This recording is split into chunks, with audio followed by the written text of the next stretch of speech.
Today we're digging into a really serious accusation against a musician, where the main evidence is, well, his own lyrics. So the big question we're trying to answer is this. Is the music of El Makabelico just art, or is it something more? Something like propaganda for a violent criminal group? Let's get into it. It all starts with this. A formal denouncement that just comes right out and says it. Plain and simple. He is a terrorist.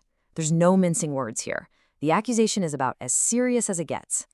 So here's what we're looking at. You've got the artist and his music on one side, and on the other, you have this official denouncement that claims his work is straight-up propaganda. We're going to see how those two things line up. And to do that, we're going to put them head to head. We'll take the claims from the denouncement and then listen closely to the lyrics of one of his songs, called El Niwa, to see if the evidence is actually in the music itself. The denouncement basically boils down to three huge claims. First, that El Makabelico is a criminal and a terrorist. Second, that he's tied directly to the Cartel Del Noreste. And third, that his music is actually working as propaganda for this group. These are the points we're going to test. All right, so let's get to the evidence, right? We're going to dive deep into the song El Niño and really pull apart the story he's telling to see who this character is supposed to be. Right from the jump, the song hits you with this line.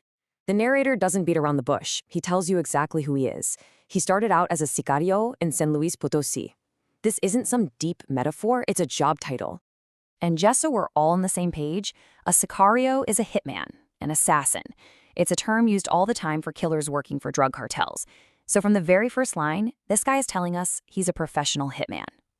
And what's really fascinating is that the song is basically his career story. He tells you he started at the bottom as a punta, which is a lookout. Then he got promoted to encargado, a manager. And now he's leading his own tropa, his own troupe. It's literally a story about climbing the corporate ladder in this violent organization. And he gets super specific about the tools of his trade. The lyrics are packed with details about military-grade gear, rifles, tactical vests with radios, different kinds of guns, and even a .50 caliber weapon. This isn't a vague story. It's a very clear picture of a heavily armed fighter. Okay, so being a sicario is one thing, but does the song actually connect him to the specific group named in the denouncement? Let's see if we can find the cartel's signature anywhere in these lyrics. And there it is. I mean, it doesn't get much clearer than that. The narrator shouts out his loyalty, loud and proud. Pure fucking Northeast cartel. There is absolutely no room for interpretation there. But the connections don't stop there. He talks about patrolling a specific place, Ciudad Victoria in Tamaulipas. He names specific people like Comandante Cucho and even operational units like La Operativa 300. So yeah, this isn't just some made-up crime story. It's filled with the real names, places, and groups of the Cartel Del Noreste. So let's just put it side by side. On the left, you have the claim, his music is propaganda. And on the right, the lyrics. Declaring loyalty to the cartel, talking about protecting their turf, cuidando la plaza, and sending shoutouts to his buddies. It really seems to be doing the job of propaganda, right? Building that group identity and sense of purpose. The end of the song is pretty much a roll call, acknowledging the entire organization. He gives shoutouts to the leadership, his current buddies, the soldiers they've lost, and even their families. This isn't just a list of names. It's a way of making the organization feel like a real community, a family. And that is a classic propaganda tactic. Okay, so after digging through all those lyrics, we gotta come back to the main question here.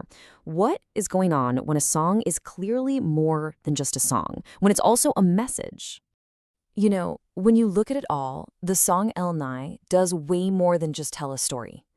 It's building an identity, it's broadcasting loyalty to a very specific cartel, and it's projecting this image of power with all the talk of weapons and control.